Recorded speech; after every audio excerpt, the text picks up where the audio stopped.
Guys, good morning. So, day off ko ngayon and makakapag-share ako sa inyo guys. So, dahil dumadami na ang ating subscriber, so sinisipagan na ako mag-vlog at mag-share sa inyo ng mga experience ko dito sa Hong Kong.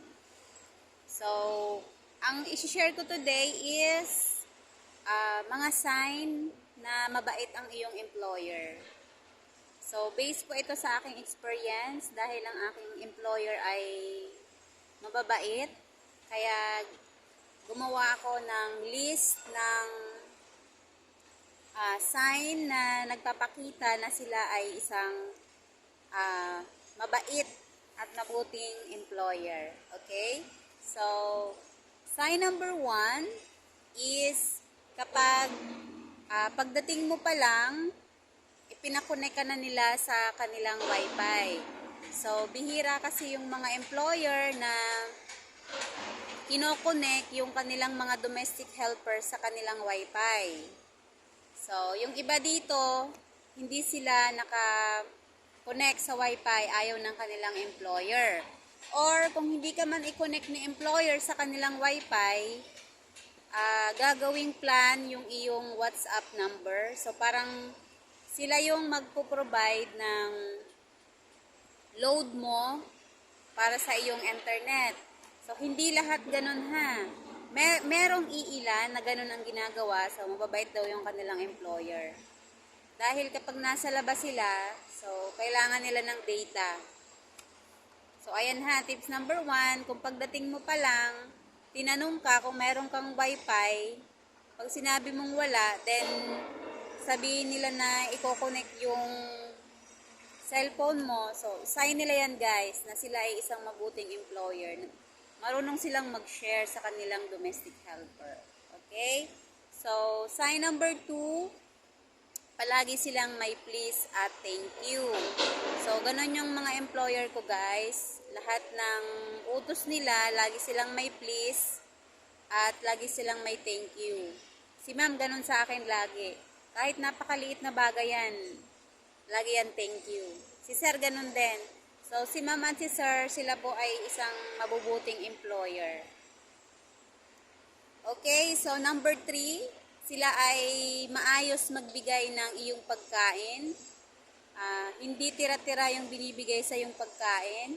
So, isa yan sign na ang employer mo ay isang mabait at mabuting employer. So, ganun sila sa akin guys. Kapag kami ay kumakain, so, kumukuha ako ng plate ko, then, binibigyan agad nila ako bago sila kumain. Yung iba kasi dito, mga nagkikwento na pagkatapos kumain ng kanilang mga amo, saka sila binibigyan ng pagkain. So, ibig sabihin, tira-tira yung pagkain na kinakain nila. So, in my case naman, pagkain ko muna bago sila kumain. At kapag yung chopstick, sample nagamit na nila, so kukuha sila ng bagong chopstick at yun yung gagamitin nilang para i-serve sa aking pagkain. Okay?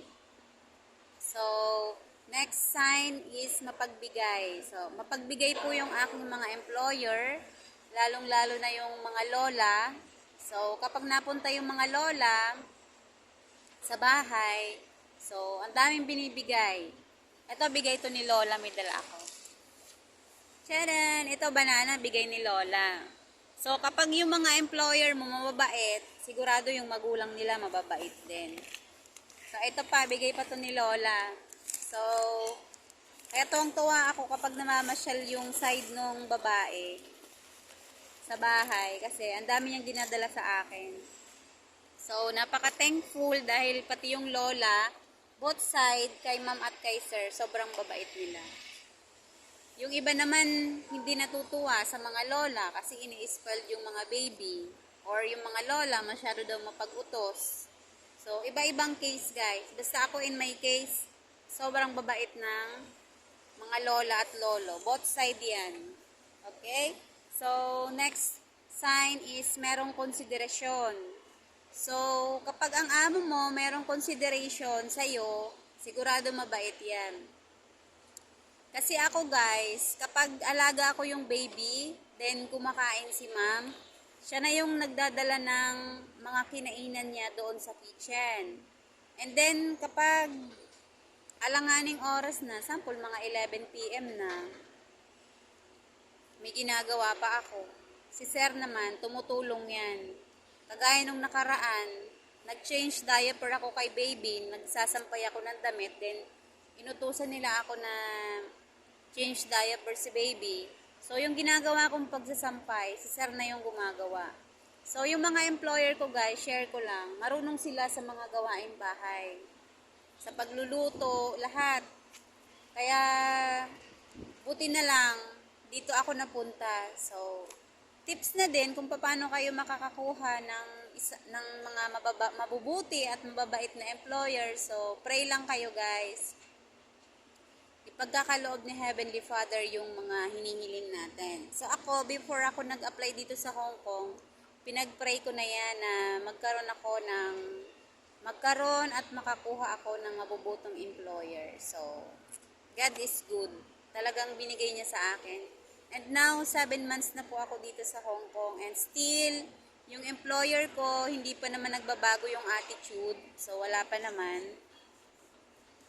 namang case na nasaktan yung aking feelings sa sinabi nila. So, wala pa namang ganun. And then, next sign is, laging inaalala yung safety mo. So, ganun yung employer ko, guys. Kasi one time, akala ko pagagalitan nila ako. Naputol ko yung maliit na knife, yung kutsilyo, naputol ko. Kasi paghiwa ko nung patatas, na-stuck yung doon, yung talim nung kutsilyo, so naputol. Naku, naisip ko paano ko sasabihin kasi yun yung unang gamit na nasira ko. Siguro 6 months ako nung naputol ko yung kutsilyo. Buti hindi nagalit. So, ang unang tinanong kung did you hurts? Ganon. Kung nasaktan ba daw ako, sabi ko hindi naman po. Sabi niya, next time you can use the big knife to cut some basta yun na yun. Napa-English. Basta yung mga matitigas daw na mga gulay-gulay. Yung kutsilyong malaki ang gamitin ko. Inatatakot kasi ako parang pantagtad ng yun Kaya bihira ako gamitin. Pag yung talagang mga manok-manok, yun yung ginagamit ko. Pero yung sa mga gulay-gulay, yung maliit talaga, kaso naputol. Kaya ayaw bumili sila ng bago. So, ingat-ingat lang po tayo sa mga kagamitan na ginagamit natin.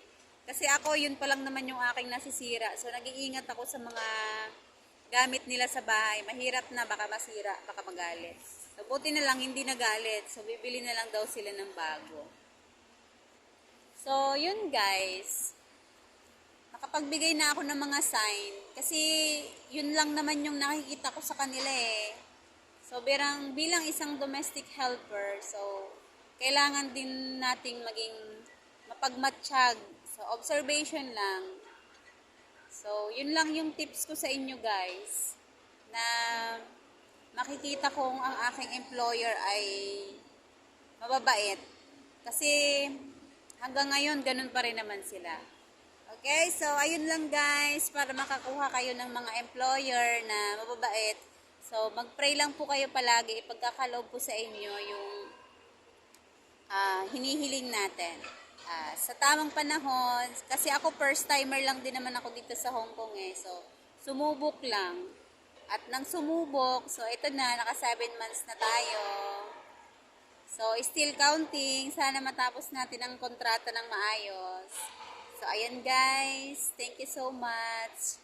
Salamat po sa lahat ng subscriber ko. Sana patuloy po kayong mag-support at pwede po kayong mag-comment para kung ano pa yung gusto nyong ipatapik sa akin guys. So, sisikapin natin na makapag-share sa inyo based on my experience para meron kayong idea kung ano yung kahihinatnan nyo dito sa Hong Kong. Okay? So, thank you so much for watching. Bye-bye!